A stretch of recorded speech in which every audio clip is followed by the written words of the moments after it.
I'd also like to take a moment to reflect on the fact that Alex Preddy, a nurse who worked at the VA and cared for our nation's veterans in the ICU, was killed this weekend by masked federal agents in an outrageous escalation of unacceptable behavior by this administration in recent weeks.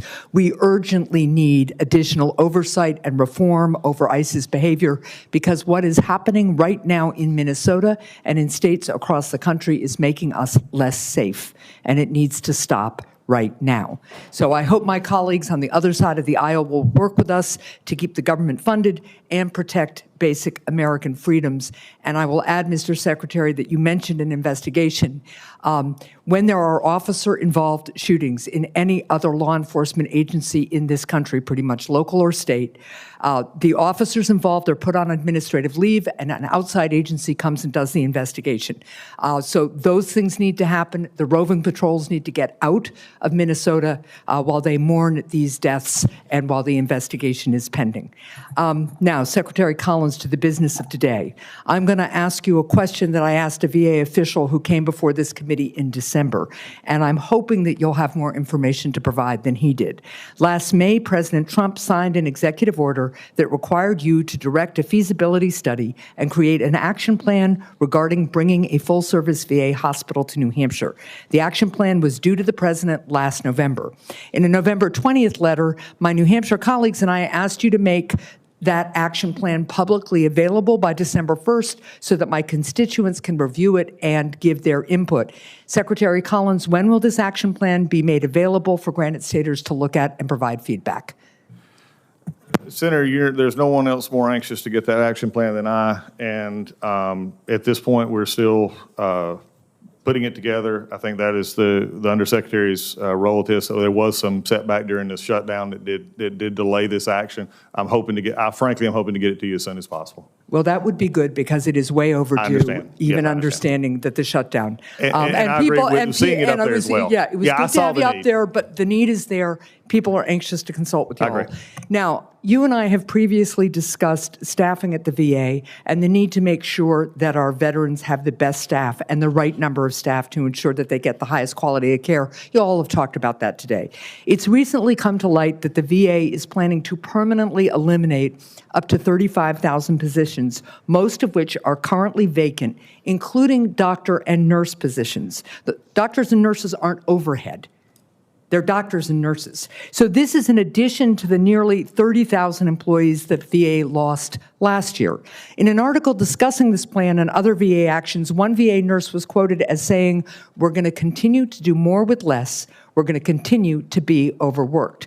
So I'm concerned that these staffing cuts could leave the department in a position where it may not be able to care for our veterans moving forward, especially as more PACT Act veterans come forward to receive more care. And frankly, Senator Tuberville's chart raised more questions than it answered. So, Secretary, what analysis has the VA done to ensure that the elimination of these positions will not affect veteran health care, not just now, but in the future as well? Thank you, Senator. And that's why my HR person is here, and also Greg Goins from a practical center will explain that to you. Okay, quickly, please. Senator, I'll start off. I want to make sure again that we don't conflate personnel and authorizations or positions when we talk about that. When we talk about that, and Mr. Goins mentioned a little earlier, for years we've had a process. Congress, you yourselves have been asking us for years to produce a unit manning document to provide position numbers, structure, how we're organized. The VA hasn't done that. I'm just trying to, sir, I'm running out of time and I have one more question. So sure. I'm just trying to understand what the process is. We have a very detailed process. We put this in the hand of our operators, the VHA, who determine the requirements.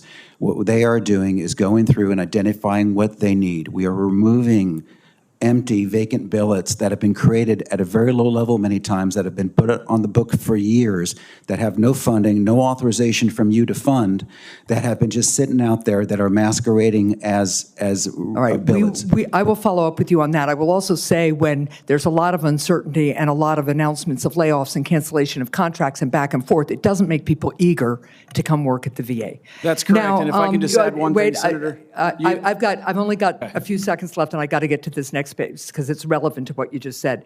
As part of the changes that VA is undergoing, I understand that you're also looking at placing caps on the number of employees that each VISN can hire. That was something that was confirmed during committee discussions in preparation for this hearing. So I'm concerned that these caps will affect the number of employees that can be hired for new or expanded VA facilities, like a new hospital in New Hampshire. So, Mr. Secretary, will you commit to hiring more staff to support the expanded care and services that will be available for Granite Staters, we hope, when this full-service hospital finally comes online? Yeah, I would be happy to let Greg answer that because he's actually had experience with what you're just talking Okay. about. So this goes back to what I was talking about when Senator Tuberville put up the chart. Yeah. We have never had a strategic approach to enterprise resource allocation to do exactly what you're asking for. The reason that we have asked our operators in the field, and that's our medical center directors and their executive leadership teams, to evaluate people on board and number of vacancies, whether they're in recruitment or not. So yes or no, caps on number, because look, I've managed large organizations too, right? Yes. And here's the deal. You analyze from the bottom up, you don't put arbitrary caps from the top down. Right, but you also do an affordability. Any business in the entire free world, you can't just keep adding resources if the demand We're against not those a resources. business, this is a care agency for the people who gave us our freedom, and they deserve every investment we can give them, and I am proud to work with my colleagues on both sides of the aisles, but we need to put our money where our mouths are and protect the people who protected us. Thank you. You're correct. My time in Afghanistan and both of my brothers being deployed in the same theater says the same thing on my end. But the point is, when you have a new hospital that comes into New Hampshire, as an enterprise, if we don't have a strategy to be able to look at your people and say, here's the resources to run it, you're robbing Peter to pay Paul. That has to be fixed. The strategy is fine. Arbitrary caps, which were described to our committee staff, are not. Thank Senator, you. may I, if I can address the caps? When we talk about it, and I mentioned before, we didn't have a unit manning document, and I know this a little bit in the weeds, but what we had to do is start creating that. How do you create your structure, to what Mr. Goins was saying? So what we did is we asked what the requirements were for VHA. So, for example, they came back and said, we need 1,000 people. I'm just thing, right? Example. So right. basically, they said this is our requirement. Now, if I set my requirement at 1,000, okay, I can't put 1,000 positions on the books because I'm going to have a lapse.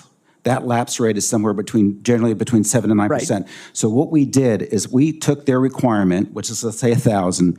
We inflated that by about 9% for VHA to say this is now your authorization, your UMD, so we can create an initial UMD. That cap was set at the requested authorization by VHA to do their mission. Thank you for the clarification. I'll follow up with you because what's really important here, obviously, and I will take you all at your word, is that we have the services and the care for veterans that we need. Yes, Senator.